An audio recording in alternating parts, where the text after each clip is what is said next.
difficult than a government. Yeah. And so not only that, they don't have to get elected. It's even better. Even nicer. They can stay for a long time. Think about J. Edgar Hoover. How long did that motherfucker stay in power for? He was running the FBI wearing a dress for like 30 years. Because of what you just discussed. Mm-hmm. Yeah. Like there are that's why I can speak with impunity about the Illuminati, because I know who you would have to be in order for what I'm saying to bother you, number one. Right. Number don't want to believe. And in each of these cases, this is where the money is. If you're just a capitalist, it is find something, establish a value for it. 2 months back, Katt Williams kicked off 2024 with a bang during his appearance on Shannon Sharpe's Club Shay Shay podcast. The comedian, known for his bold and unfiltered approach, took nearly 3 hours to share his views on just about everyone and dropped names left and right. Corporations, and you're making billions of dollars. Yeah. You're going to get bored. What's the ultimate game? The ultimate game is to run the whole world. Do you know what the ultimate game is, Katt? I do. We have an overpopulation problem. Right. We're going to figure that out. We're going to get rid of a bunch of people. We used to be able to do it with neglect, and it was called nature's way. Right. You know, right. like whatever was ailing you, it wasn't ailing everybody. However, some of Williams's claims raised eyebrows, like his assertion that he read 8 novels a day, 7 days a week as a child, or that, at 52, he can run a 4.3 40-yard dash, a feat many NFL players can't match. We live in a country where we're complaining about food sources. That's a good point. These chickens are pecking us to death. They're everywhere. I can't even sleep. Fast forward to his recent interview on the Joe Rogan Experience podcast, released last Thursday, and it seems like Katt Williams might be venturing into wild territory. You have a yacht. Don't get crazy. You can't go underwater. I got to know where the fuck you are. If I need to collect taxes. Well, if you're floating around, I could pull up. It was a conspiracy theory. Now, if you're familiar with Joe Rogan, you know his brand leans towards tinfoil hat conspiracy theories. From suggesting the January 6th U.S. Capitol insurrection was influenced by intelligence agencies to various other eyebrow-raising ideas, Rogan is no stranger to controversy. During his time on Rogan's show, Williams dove headfirst into the realm of conspiracy theories, delivering them with his trademark tone and unwavering conviction. Predictably, this has found favor with the right-wing manosphere and the Hotep enthusiast who believes changing your attire could lead to a royal proposal. If you're not up for watching another 3-hour Katt Williams podcast interview, here's a quick rundown of some of the more outrageous points he brought up on the show. Despite the approval of water fluoridation by reputable organizations like the Centers for Disease Control and Prevention, the American Dental Association, the American Academy of Family Physicians, and the American Academy of Pediatrics as a safe measure to reduce tooth decay, there are still skeptics. Enter Williams and that one guy from your high school who set up shop in his mom's basement, both convinced that water fluoridation is either slowly taking us down or turning us into zombies. Take your pick. The decision to fluoridate water is made on a state level, but Williams has his own theory. He believes the federal government is involved in a grand conspiracy to shrink our pineal glands. Now, before you scratch your head, wondering why there's a government plot to reduce the size of a gland responsible for sleep cycles, Williams doesn't quite connect those dots for us.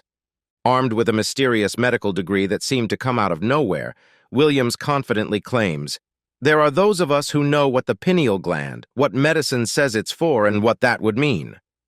Quite the interesting perspective, isn't it? We should also revisit the aliens built the Egyptian pyramids debate. Now, I know it sounds like a plot straight out of a sci-fi movie, but this theory has been thoroughly debunked long before any of us were even a thought in our mama's minds.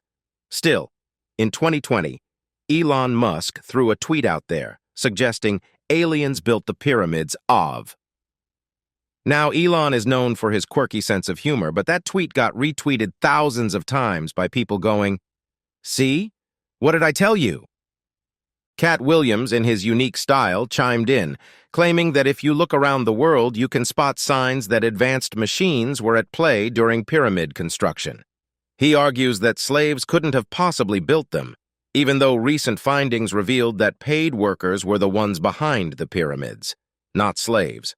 According to Williams, the levers and pulleys we had back in the 2000s BC just weren't cutting it, so he's throwing E.T. and his buddies into the mix. Well, it might be time to revisit that theory, Katt. Remember when Katt Williams spilled the beans on Club Shay Shay about his and Ludacris's supposed Illuminati membership, complete with Ludacris responding with that eyebrow-raising freestyle? Initially, it seemed like Williams might be joking, but now it appears he's dead serious. In a recent conversation with Joe Rogan, Williams declared, "That's why I can speak with impunity about the Illuminati, because I know who you would have to be in order for what I'm saying to bother you. I know your big secret. I know you're not the Illuminati. I am." Now, I'm no Illuminati expert, but I'm pretty sure one of the first rules is not to publicly admit you're a member. And call me skeptical, but it's a tough sell imagining an ancient, shadowy, and probably not-so-inclusive organization welcoming Williams' outspoken, vibrant self with open arms. After all, a big part of their gig is maintaining secrecy, and Williams doesn't exactly strike me as the quiet type. There's also Katt Williams' take on what he calls the devilish trans agenda. While his comments about actors and comedians donning dresses on Club Shay Shay may have seemed lighthearted, things took a darker turn during his conversation with Joe Rogan. Williams suggested that men wearing dresses is somehow linked to a demonic ritual. According to Williams, if you want to understand what a ritual is, just look at Hollywood, and he boldly stated, "Show me a person that ever wore a dress in Hollywood unsuccessfully. That's how you understand what a ritual is." Claiming to have predicted the rise of transgenderism 20 years ago, Williams connected it to the term Baphomet the transgender. Now, for those unfamiliar, Baphomet is an occult deity with a history spanning over a millennium and is now closely associated with Satanism in the Western world. To show allegiance to him, you had to kiss his ass ring, Williams shared with Rogan, creating an unusual association between transgender individuals and Satanism. It's a bold stance from Katt, leaving us with an eyebrow raise and a round of applause for the sheer audacity of his unique perspective. The two had previously been caught up in a bit of controversy when Williams accused Rogan of not inviting him to the podcast due to being blacklisted. However, Rogan quickly cleared the air, leading to an eventual collaboration. Episode #2111 brought the long-awaited union, showcasing the comedic brilliance of Katt Williams. The podcast did not fail to live up to expectations, offering a mix of intellectual discussions and downright bizarre conversations. Amidst the engaging content, one particular topic stood out. During the episode, Rogan and Williams engaged in a spirited debate about the establishment of the Space Force. Williams proposed that the U.S. formed the Space Force because they had knowledge of something extraterrestrial. On the other hand, Rogan argued that it was more about the fear of another nation achieving space dominance with potentially threatening capabilities. The discussion took a humorous turn as Williams attributed the establishment of the Space Force to aliens. In response to Williams's perspective, Rogan shared his vision for the future, suggesting the implementation of a neural link to connect minds, eradicating the need for leaders and governments. The bizarre nature of their conversations was evident throughout the episode, showcasing the shared fascination both Rogan and Williams have for controversial topics. Considering Williams's claim of having read over 3,000 books, it's not surprising that the discussions delved into various topics, making for an intellectually stimulating and entertaining episode. In the midst of their diverse conversations, one aspect truly caught everyone's attention: Katt Williams's reading habits. The comedian dropped a bombshell by claiming to have devoured over 3,000 books in his lifetime, a revelation that sparked curiosity and skepticism alike. During a chat with Joe Rogan about intellectual pursuits, Williams shared a glimpse into his unconventional childhood. He disclosed that from ages 8 to 12, he abstained from typical celebrations like birthdays, holidays, and even watching movies or TV. Instead, his sole focus was on reading. Williams stunned Rogan by revealing that he used to borrow a whopping 20 books from the library at a time. When challenged by Rogan about the sheer volume and incredulous 60 books a week, Williams nonchalantly responded with a simple minimum, emphasizing that this voracious reading habit occurred in a pre-internet era. Interrupting Rogan to provide more context, Williams explained, "I'm reading more than that because I have religious books that I had to read. Well, understand that this is pre-internet. First, this one thing I was reading is required to have an appendix book that is the source book that is telling me." The comedian's revelation prompted curiosity within the community, leading to speculation about the authenticity of his claims. Joe Rogan wasn't the only one taken aback. Fans also expressed their doubts on various social media platforms. Comments ranged from skepticism about Williams's vocabulary matching his claimed reading rate to outright accusations of fabrication. Some fans even suggested that the comedian might be either an incredible intellectual or just wildly out of his mind. Given that Williams hadn't previously showcased himself as an avid reader, the revelation fueled skepticism. One fan admitted feeling uncomfortable listening to Williams and questioned if he was under the influence of tranquilizers.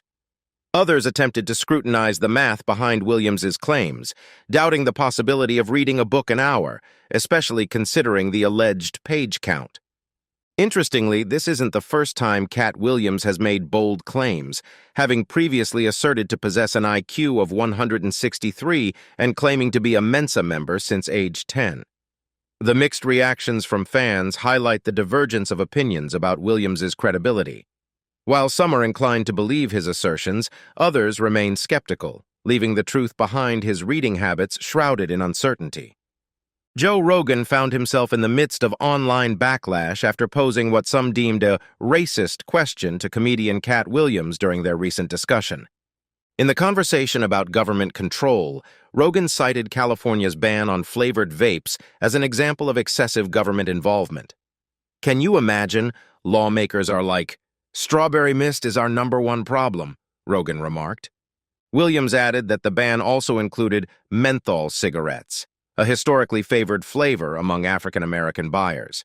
"That was fine, but they let it also hurt black people in that it counted menthol as a flavor," Williams pointed out. This prompted Rogan to inquire, "Why do black people like menthol cigarettes so much? What's that about?" The exchange led to a moment of laughter, with Williams joking, "You're gonna get me canceled. This is very racist, this conversation." Acknowledging the sensitivity of the topic, he continued, "A black person actually getting ready to answer this. It's terrible on all ends." Williams went on to explain, "Before things were called concentrate, that's what we appreciated. What was concentrated?" He delved into the cultural aspects, discussing the differences between liquor and malt liquor, stating, "One is richer and stronger, and as a people, we tend to go with those products. And the fact that menthol is a natural thing, so anybody who's from the South knows about mint plants, so you appreciate that as a flavor profile as well." The 3-hour interview also touched on sensitive topics, including eyebrow-raising comments from Williams about transgender individuals. Rogan's response was more lighthearted, simply saying, "We got some good weed, Katt." On a lively Sunday evening, March 3rd, Katt Williams also took a playful swing at responding to Nicki Minaj's enticing invitation to join her Pink Friday 2 World Tour. In the midst of his show in Charlotte, North Carolina, the comedian quipped, "Nicki Minaj said she wanted me on her tour, and she told so many people, 1,000,000 people hit my phone at the same time. It scared me and Jesus. He shut all of AT&T down so my phone could cool off on the charger." Here, Williams seemed to cheekily reference the recent nationwide cellular outage that AT&T experienced on February 22nd due to an internal company error. Minaj initially posed the question to her Barbs on February 20th, asking how much it would cost to bring Williams on board for her global venture. During an Instagram Live session, she expressed her admiration for Williams, noting, "I know that this is the busiest man in show business. I know that he's rich, and I know that he's the funniest man in showbiz." Meanwhile, Williams is currently making waves on his The Dark Matter tour, hitting up major cities like Dallas, New Orleans, St. Louis, Philadelphia, Nashville, and Cleveland in the months to come. The grand finale is set for May 11th in Grand Rapids, Michigan. Minaj, on her end, kicked off her tour on March 1st in Oakland, California, embarking on a journey that includes stops in New York City, London, Toronto, Chicago, Atlanta, and more. Singer and rapper Monica also revealed in February that she would be joining the Pink Friday 2 World Tour as a supporting act. On The Jennifer Hudson Show, Monica expressed her gratitude, saying, "I get a chance to hit all these cities that mean so much to me. Atlanta, of course, New Orleans, and Nashville. We're coming to every city that we possibly can. I'm really grateful for Nikki because she's one of those people that always said, 'Monica meant everything to my childhood.'" Despite having an impressive career, Katt Williams often finds himself in the spotlight for all the wrong reasons, thanks to his controversial actions. His shady side has been the talk of the town, involving spats with fellow stars, outrageous claims, and some serious legal troubles. It's no wonder that Williams's behavior has kept him out of the limelight. In 2024, Katt Williams made a memorable entrance into the year by appearing on Club Shay Shay for an interview.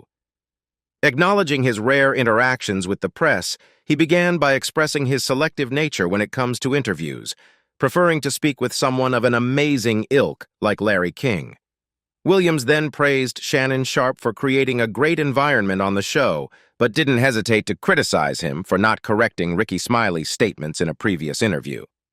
The episode took a bizarre turn when Williams claimed he and Ludacris were contenders for a spot in the Illuminati, revealing that Ludacris secured the position. He also took a jab at Tyler Perry, attributing his success solely to portraying women. The episode generated so much buzz that it became the subject of a spoof on Saturday Night Live. However, this isn't the first time Williams's eccentric behavior has become the center of attention. His antics have frequently sparked widespread discussions and controversies. Katt Williams, known for his comedic prowess, has had more than a few encounters with the law. In a memorable interview with V103 Atlanta, he emphatically clarified his legal record, boasting about having 19 felonies without any convictions. While this quip aimed to shut down the show's host, Wanda Smith, it turned into a viral sound clip on social media, highlighting Williams's no-nonsense attitude. However, 2016 was a rocky year for the Norbit actor, marked by troubling incidents, many involving physical altercations.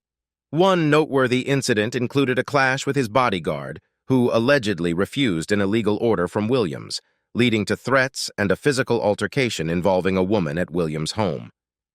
The next day, Williams faced arrest for assaulting someone at a pool shop. In April, he found himself in legal trouble again, this time for hurling a salt shaker at an Atlanta restaurant manager. In response to the chaotic events, Williams's lawyer, Drew Findling, attributed the altercations to the comedian's high profile, dismissing them as a consequence of his celebrity status. Nevertheless, the physical confrontations didn't cast Williams in a favorable light. Aside from his legal woes, Williams seems to have burned some bridges in Hollywood, contributing to his decreased visibility.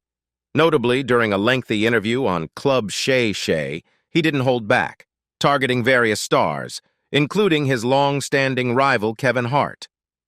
Williams alleged that Hart was a manufactured success and made insinuations about Tiffany Haddish not earning her place as a movie star. These verbal jabs, especially against prominent comedians, have likely played a role in diminishing Williams's presence in the public eye. Kevin Hart, in response to Williams's consistent attacks, questioned when he would take responsibility for his actions. Hart suggested that Williams's behavior had led to Hollywood distancing itself. Constantly criticizing fellow comedians may not be the wisest move for Williams, and it seems he has no plans to reconcile anytime soon.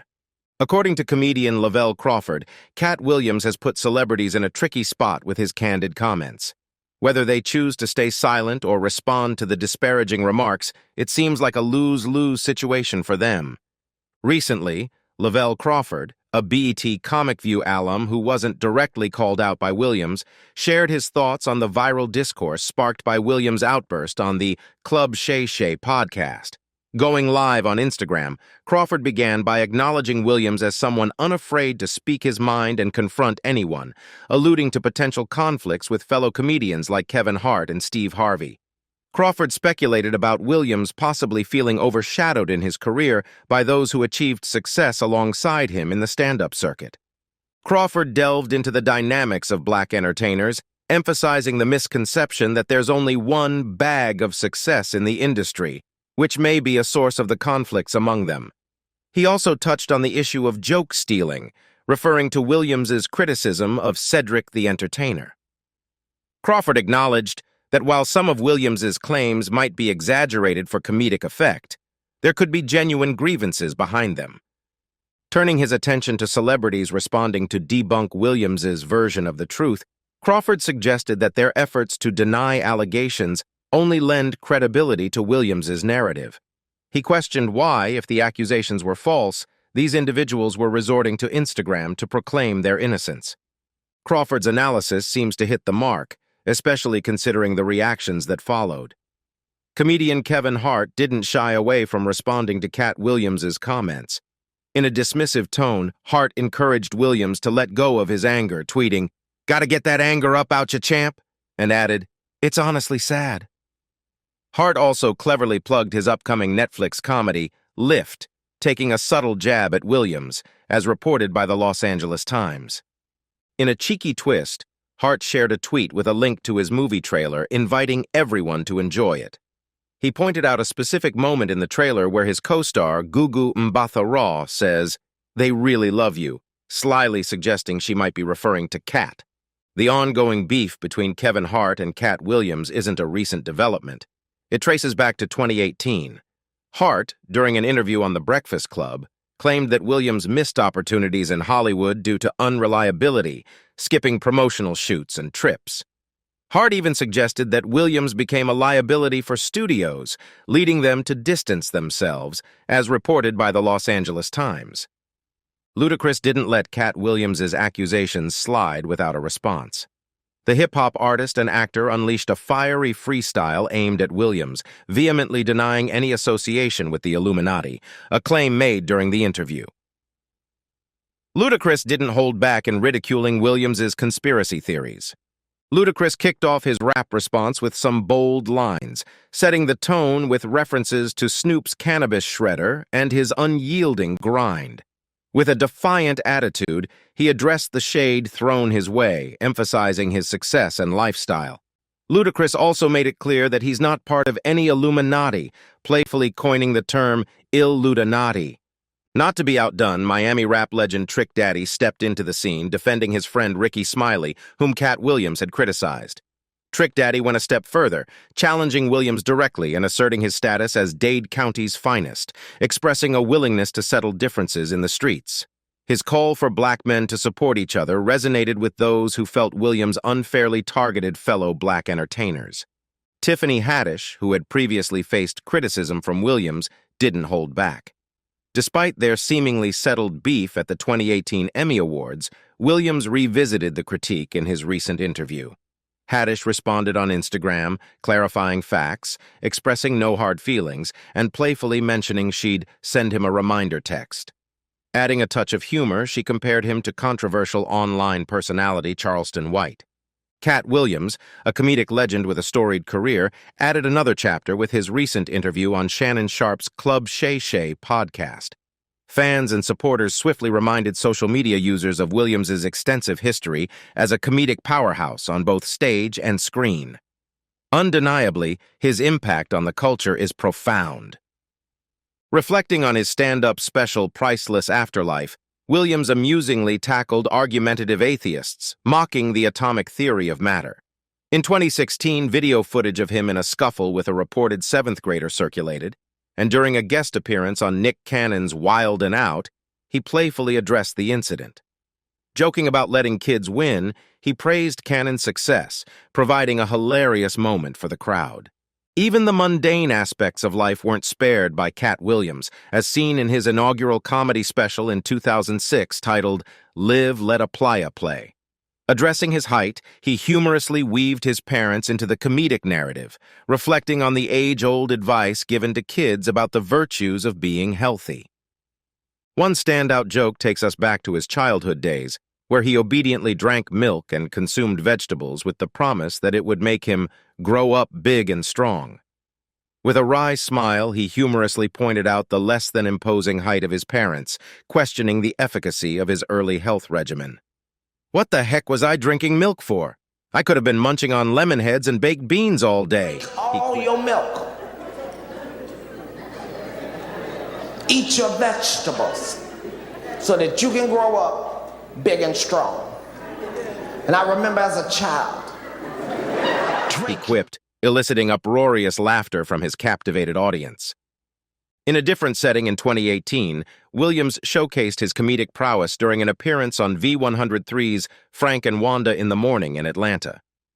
Initially there to promote a show with Red Grant, what started as seemingly friendly banter with radio host Wanda Smith turned into a full-fledged mudslinging contest. Williams, using his signature humor and witty references, including broccoli, wigs, and cholesterol, took charge and left a lasting impression. Now, let's peel back the layers of Katt Williams' life. Born on September 2, 1971, and raised in Dayton, Ohio, he grew up in a strict Jehovah's Witness household, adding a unique dimension to his life story. Renowned for his exceptional intelligence, Williams claimed he was reading fluently at the age of 3 and allegedly gained acceptance into college at the remarkably young age of 7, though these anecdotes remain unverified. As a young performer, Williams asserted that by the age of 5, he was captivating audiences of thousands with his performances. Despite his aspirations, his parents weren't initially thrilled with his chosen path.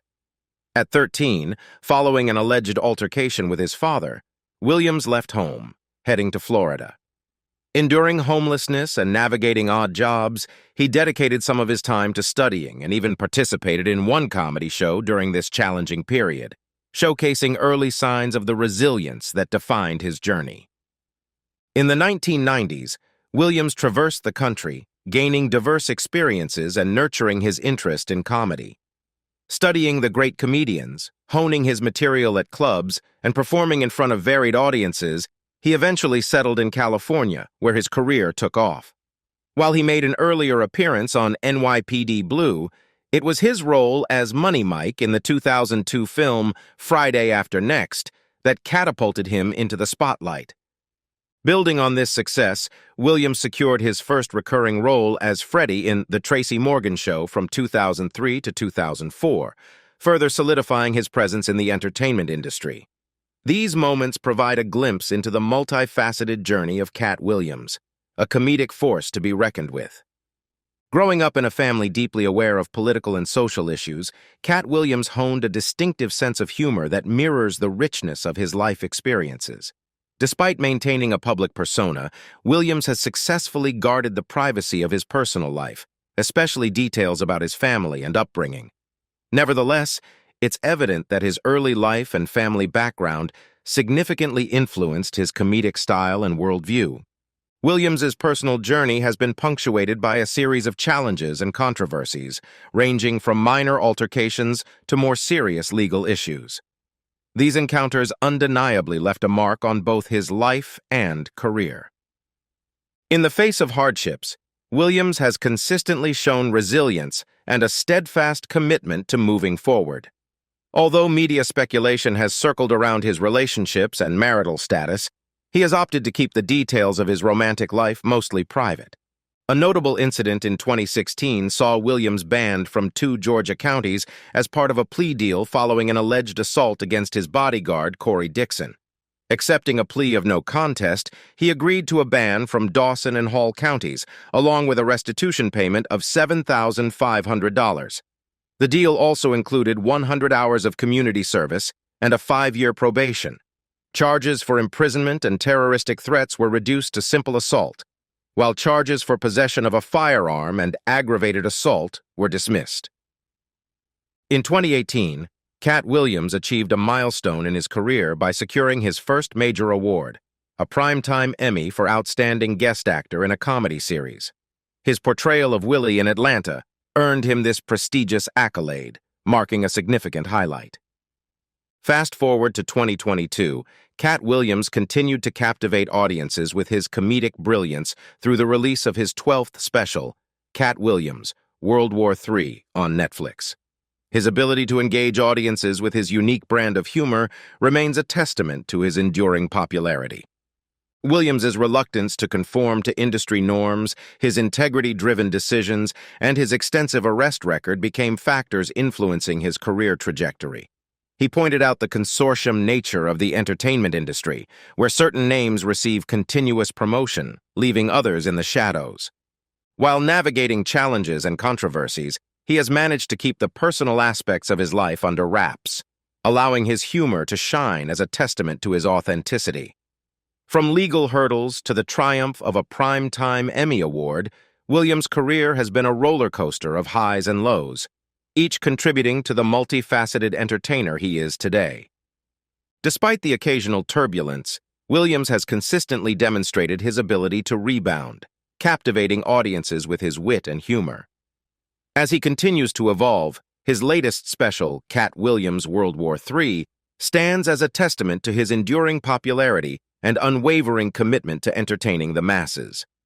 In the grand tapestry of comedy, Katt Williams remains a unique thread, weaving together laughter, resilience, and an undeniable talent that leaves an indelible mark on the world of entertainment.